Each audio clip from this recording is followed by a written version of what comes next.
Test 3. This is the IELTS listening test. You will hear a number of different recordings and you will have to answer questions on what you hear. There will be time for you to read the instructions and questions, and you will have a chance to check your work. All the recordings will be played once only. The test is in 4 parts. At the end of the test, you will be given 10 minutes to transfer your answers to the answer sheet. Now turn to Part 1.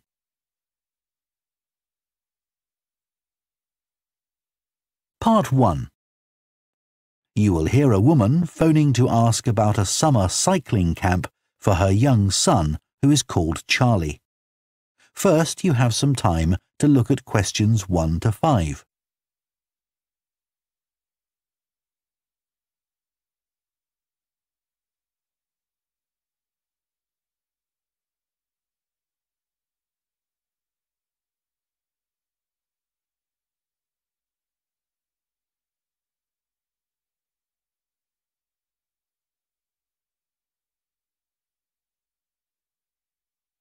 Now listen carefully and answer questions 1 to 5.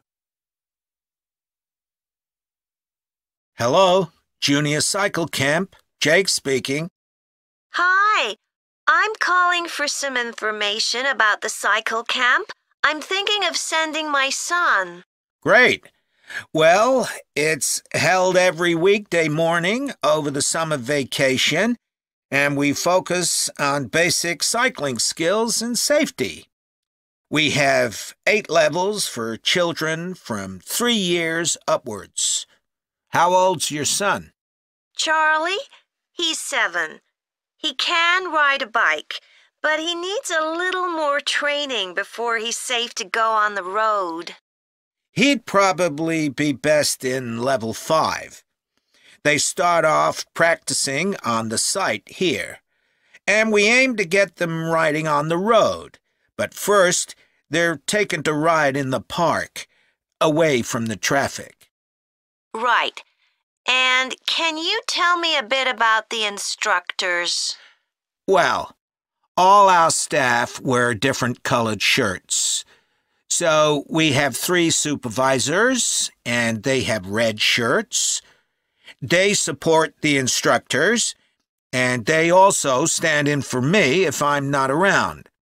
Then the instructors themselves are in blue shirts, and one of these is responsible for each class. Okay. In order to be accepted, all our instructors have to submit a reference from someone who's seen them work with children. Like if they've worked as a babysitter, for example. Then they have to complete our training course, including how to do lesson plans and generally care for the well-being of the kids in their class. They do a great job, I have to say. Right. And tell me a bit about the classes. What size will Charlie's class be? We have a limit of 8 children in each class, so their instructor really gets to know them well. They're out riding most of the time, but they have quiet times too, where their instructor might tell them a story that's got something to do with cycling, or get them to play a game together. It's a lot of fun. It must be. Now, what happens if there's rain? Do the classes still run? Oh, yes. We don't let that put us off. We just put on our waterproofs and keep cycling. Before you hear the rest of the conversation, you have some time to look at questions 6 to 10.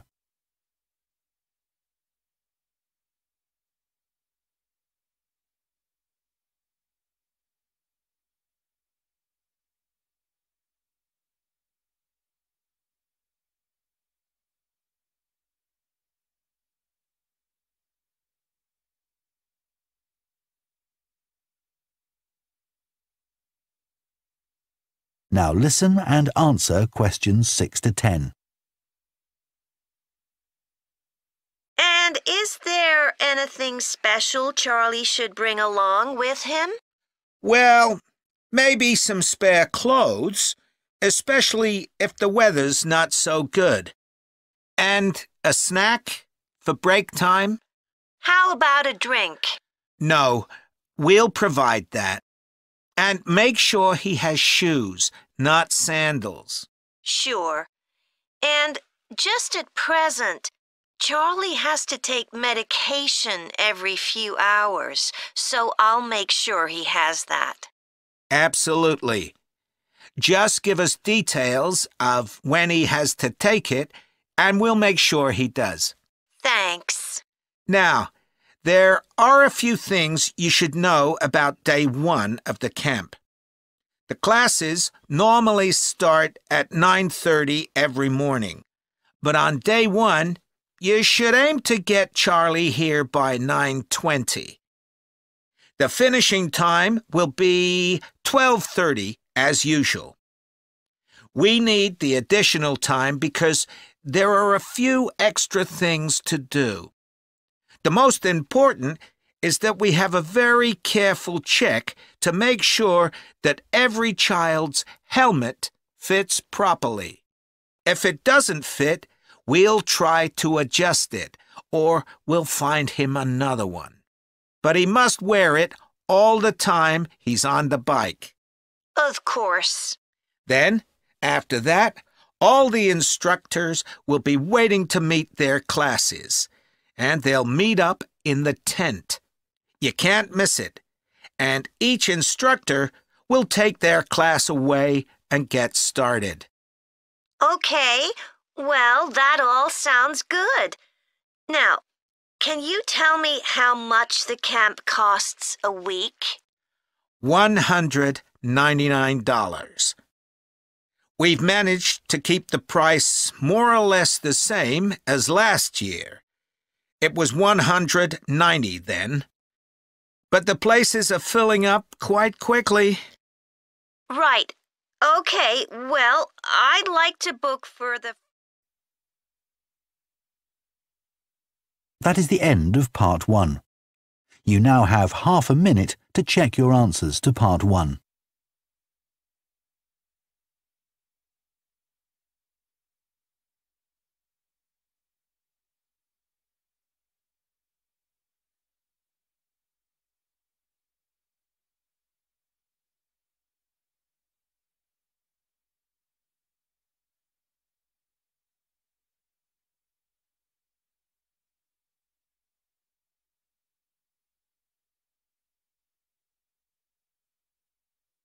Part 2.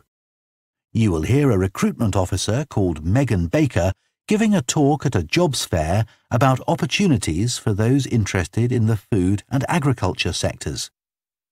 First, you have some time to look at questions 11 to 14.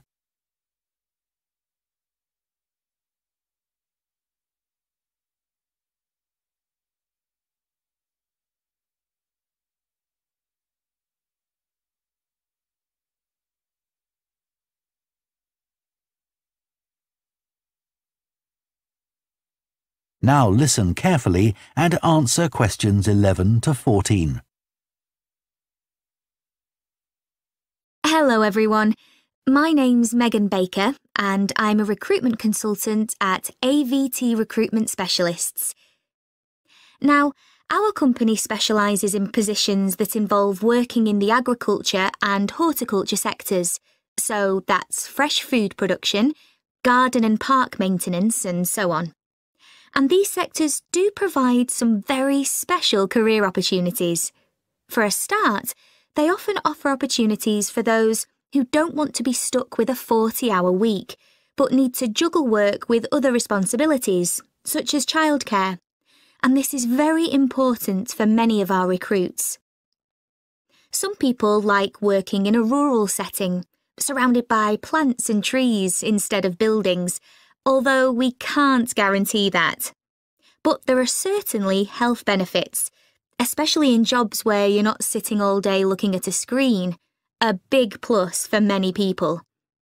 Salaries can sometimes be good too, although there's a lot of variety here. And you may have the opportunity in some types of jobs for travel overseas, although that obviously depends on the job, and not everyone is keen to do it. Of course, working outdoors does have its challenges. It's fine in summer, but can be extremely unpleasant when it's cold and windy. You may need to be pretty fit for some jobs, though with modern technology, that's not as important as it once was. And standards of health and safety are much higher now than they used to be, so there are fewer work-related accidents. But if you like a lively city environment surrounded by lots of people, these jobs are probably not for you. They're often in pretty remote areas. And some people worry about finding a suitable place to live, but in our experience, this usually turns out fine. Before you hear the rest of the talk, you have some time to look at questions 15 to 20.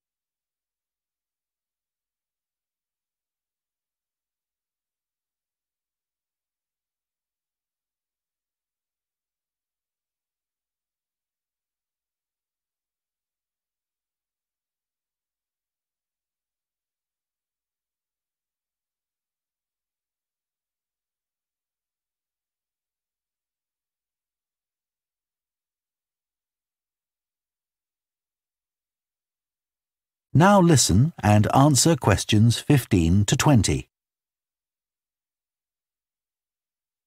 Now, let me tell you about some of the exciting jobs that we have on our books right now. One is for a fresh food commercial manager. Our client here is a very large fresh food producer, supplying a range of top supermarkets. They operate in a very fast-paced environment with low profit margins. The staff there work hard, but they play hard as well. So if you've a sociable personality, this may be for you. We have an exciting post as an agronomist, advising farmers on issues such as crop nutrition, protection against pests, and the latest legislation on farming and agricultural practices. There are good opportunities for the right person to quickly make their way up the career ladder, but a deep knowledge of the agricultural sector is expected of applicants. A leading supermarket is looking for a fresh produce buyer who is available for a 12-month maternity cover contract. You need to have experience in administration, planning and buying in the fresh produce industry, and in return will receive a very competitive salary. We have also received a request for a sales manager for a chain of garden centres.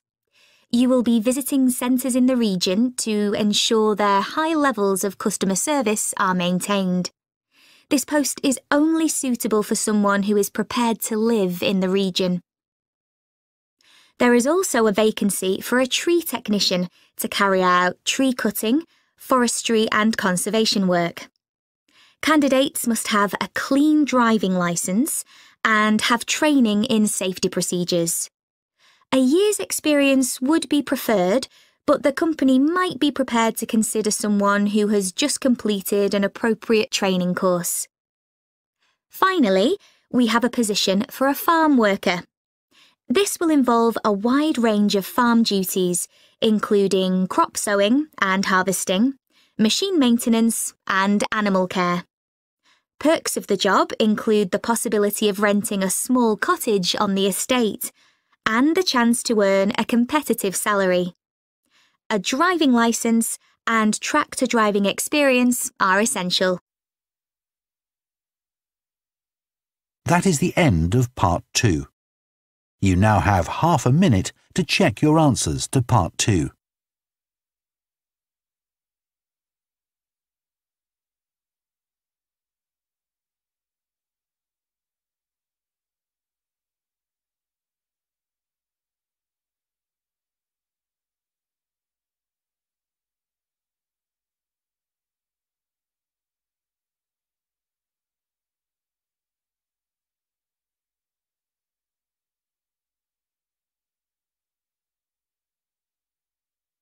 Part 3.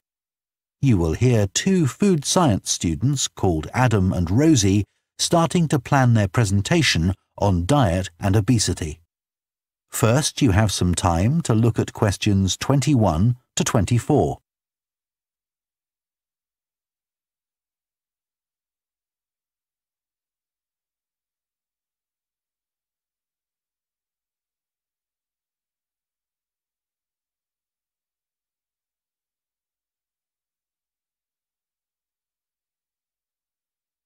Now listen carefully and answer questions 21 to 24.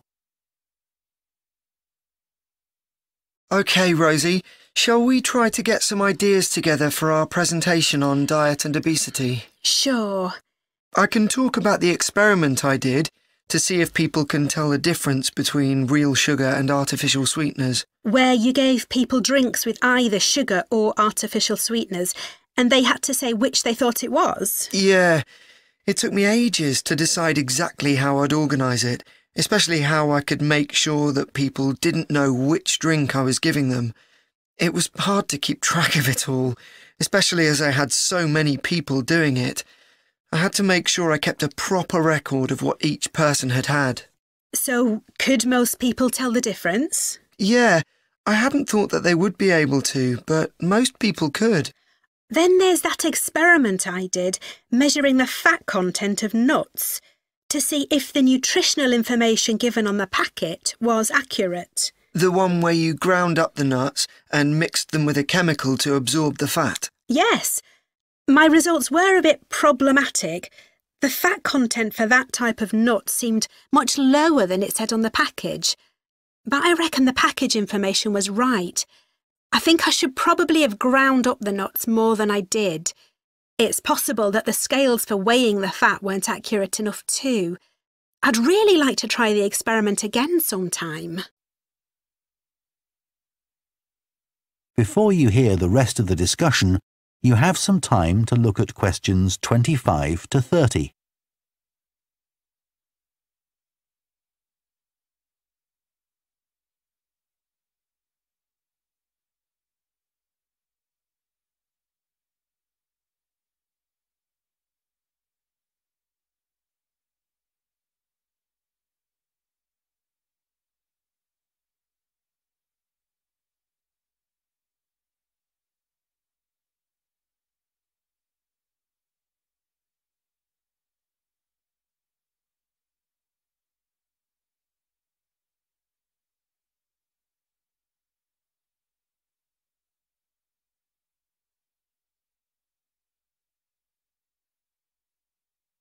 Now listen and answer questions 25 to 30.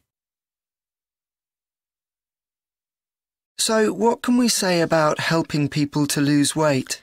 There's a lot we could say about what restaurants could do to reduce obesity. I read that the items at the start of a menu and the items at the end of a menu are much more likely to be chosen than the items in the middle. So, if you put the low-calorie items at the beginning and end of the menu, people will probably go for the food with fewer calories without even realising what they're doing. I think food manufacturers could do more to encourage healthy eating. How? Well, when manufacturers put calorie counts of a food on the label, they're sometimes really confusing, and I suspect they do it on purpose, because food that's high in calories tastes better, and so they'll sell more. Yeah, so if you look at the amount of calories in a pizza, they'll give you the calories per quarter pizza, and you think, oh, that's not too bad. But who's going to eat a quarter pizza? Exactly. I suppose another approach to this problem is to get people to exercise more. Right. In England, the current guidelines offer at least 30 minutes of brisk walking 5 days a week.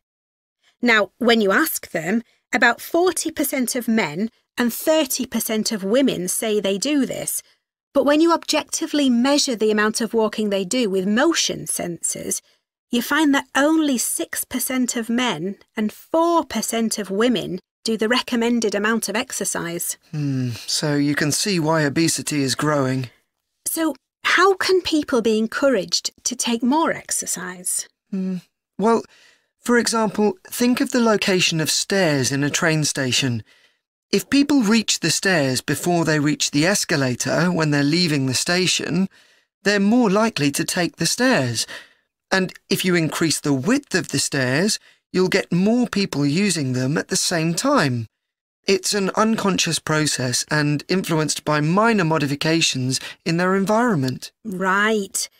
And it might not be a big change, but if it happens every day, it all adds up. Yes, but actually, I'm not sure if we should be talking about exercise in our presentation. Well, we've done quite a bit of reading about it.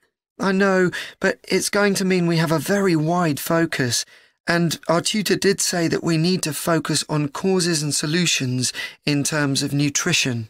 Oh, I suppose so. And we've got plenty of information about that. OK, well, that will be simpler. So, what shall we do now? We've still got half an hour before our next lecture. Let's think about what we're going to include and what will go where. Then we can decide what slides we need. OK, fine. That is the end of Part 3. You now have half a minute to check your answers to Part 3.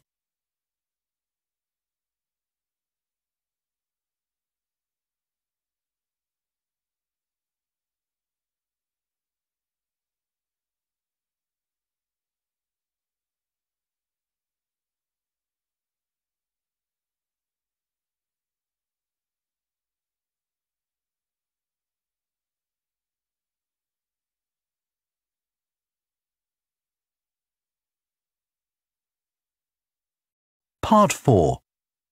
You will hear a lecturer on a fashion design course introducing the subject of hand knitting, which involves making things like woolen jumpers and scarves. First, you have some time to look at questions 31 to 40.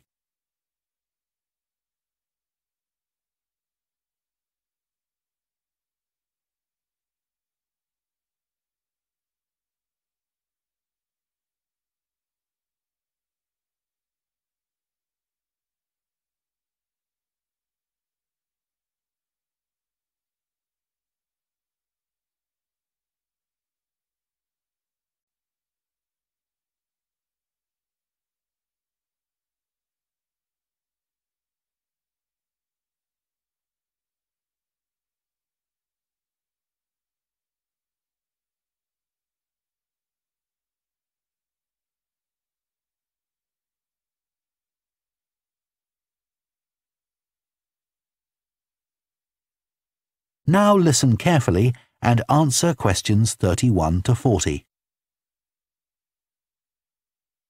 Good morning, everyone. So today we're going to look at an important creative activity, and that's hand knitting. Ancient knitted garments have been found in many different countries, showing that knitting is a global activity with a long history. When someone says the word knitting, we might well picture an elderly person, a grandmother perhaps, sitting by the fire knitting garments for themselves or other members of the family. It's a homely image, but one that may lead you to feel that knitting is an activity of the past. And indeed, during the previous decade, it was one of the skills that was predicted to vanish from everyday life. For although humans have sewn and knitted their own clothing for a very long time, many of these craft-based skills went into decline when industrial machines took over, mainly because they were no longer passed down from one generation to another. However, that's all changing, and interest in knitting classes, in many countries, is actually rising, as more and more people are seeking formal instruction in the skill. With that trend, we're also seeing an increase in the sales figures for knitting equipment. So, why do people want to be taught to knit at a time when a machine can readily do the job for them? The answer is that knitting, as a handicraft, has numerous benefits for those doing it. Let's consider what some of these might be. While many people knitted garments in the past because they couldn't afford to buy clothes, it's still true today that knitting can be helpful if you're experiencing economic hardship. If you have several children who all need warm winter clothes, knitting may save you a lot of money. And the results of knitting your own clothes can be very rewarding, even though the skills you need to get going are really quite basic and the financial outlay is minimal. But the more significant benefits in today's world are to do with well-being. In a world where it's estimated that we spend up to 9 hours a day online, doing something with our hands that is craft-based makes us feel good. It releases us from the stress of a technological, fast-paced life.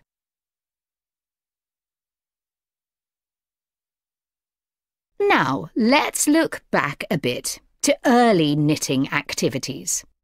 In fact, no one really knows when knitting first began. But archaeological remains have disclosed plenty of information for us to think about. One of the interesting things about knitting is that the earliest pieces of clothing that have been found suggest that most of the items produced were round rather than flat. Discoveries from the 3rd and 4th centuries in Egypt show that things like socks and gloves that were needed to keep hands and feet warm were knitted in one piece using 4 or 5 needles. That's very different from most knitting patterns today, which only require 2. What's more, the very first needles people used were hand-carved out of wood and other natural materials, like bone, whereas today's needles are largely made of steel or plastic and make that characteristic clicking sound when someone's using them. Ancient people knitted using yarns made from linen, hemp, cotton and wool, and these were often very rough on the skin. The spinning wheel, which allowed people to make finer yarns and produce much greater quantities of them, led to the dominance of wool in the knitting industry, often favoured for its warmth. Another interesting fact about knitting is that because it was practiced in so many parts of the world, for so many purposes, regional differences in style developed. This visual identity has allowed researchers to match bits of knitted clothing that have been unearthed over time to the region from which the wearer came, or the job that he or she did. As I've mentioned, knitting offered people from poor communities a way of making extra money while doing other tasks. For many centuries, it seems, men, women and children took every opportunity to knit, for example, while watching over sheep, walking to market, or riding in boats. So, let's move on to take... That is the end of Part 4. You now have 1 minute to check your answers to Part 4.